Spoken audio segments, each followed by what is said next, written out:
Mahalin ang lalaking ito, walang iba kundi pagsilbihan, asikasuhin tuwang pumapasok at ang kanilang pagmamahalan nga mga idol ay nagbunga at nagkaroon sila ng isang anak.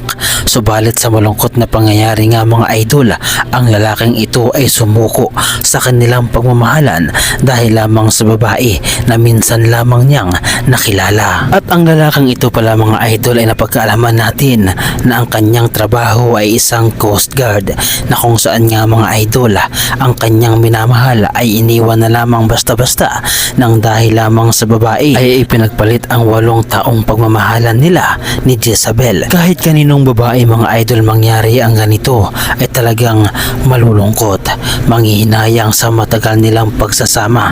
Subalit kung ganitong klaseng lalaki naman mga idol ang gagawa sa iyo ay baka naman mayroong dahilan, ang Panginoon kung kaya't ito ay iyong nalaman ng mas maaga at hindi pinahintulutan ng Panginoon na kayo ay makasal bago mangyari ang lahat ng ito. Babae ito, sino naman ito? Bagong kilala niya, ano ba? Sabi niya po, call po. January po siya nakilala.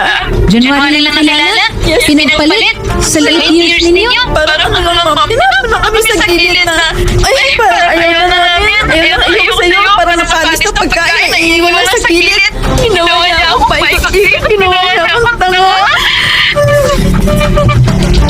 Pinagbago ko niya ako.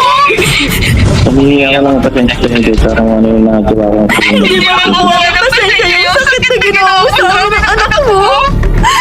Ginawa mo sa anak mo.